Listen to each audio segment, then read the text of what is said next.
আসসালামু আলাইকুম রহমতুল্লাহি ওয়া বারাকাতুহু। আরবি ভাষা এবং আরবি কথোপকথনের ক্লাসে আজকে আমরা শিখব কিভাবে আমি আমার ফ্যামিলির পরিচয় তুলে ধরতে পারি, কিভাবে আরবিতে আমি আমার ফ্যামিলির পরিচয় দিতে পারি।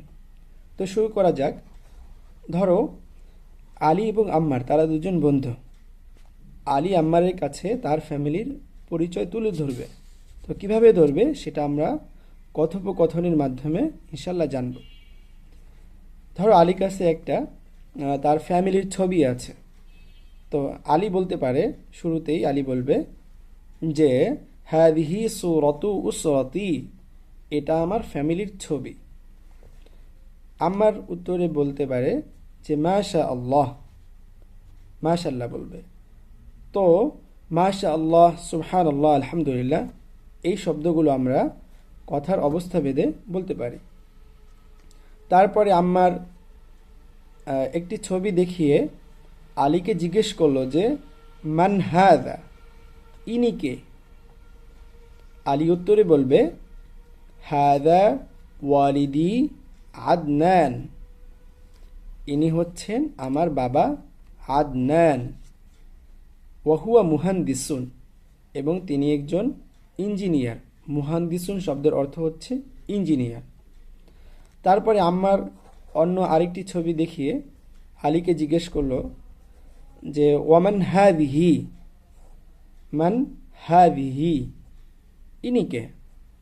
তখন আলী বলবে ওয়াহাদিহি উম্মি আয়েশা, ইনি হচ্ছেন আমার মা আয়েশা। হাদিহি উম্মি আয়েশা, ইনি আমার মা আয়েশা। ওয়াহিয়া তবিবা, এবং তিনি একজন ডাক্তার। তবিবাতুন শব্দের অর্থ হচ্ছে ডাক্তার। তারপরে আম্মার আরেকটি ছবি দেখিয়ে আলীকে জিজ্ঞেস করলো যে ওয়ামান হাদা, ইনি কে? আলী বলবে হাদা আখি ঈসা, ইনি হচ্ছেন আমার ভাই ঈসা। ওয়াহুয়া তালিবুন, এবং তিনি একজন ছাত্র। তালিবুন শব্দের অর্থ হচ্ছে ছাত্র। তারপরে আম্মার আরও একটি ছবি দেখে জিজ্ঞেস করলো যে মান হাদিহি, ইনি কে? আলী উত্তরে বলবে হাদিহি উখতি ফারহানা, ইনি হচ্ছেন আমার বোন ফারহানা। ওয়াহিয়া মুআল্লিমা, এবং তিনি একজন শিক্ষিকা। মুআল্লিমাতুন শব্দের অর্থ হচ্ছে শিক্ষিকা। তারপর আলী আরও দুজন তার ফ্যামিলির সদস্যের ব্যাপারে এভাবে বলতে পারে যে ওয়াহাদা জাদ্দি, ইনি আমার দাদা অথবা নানা।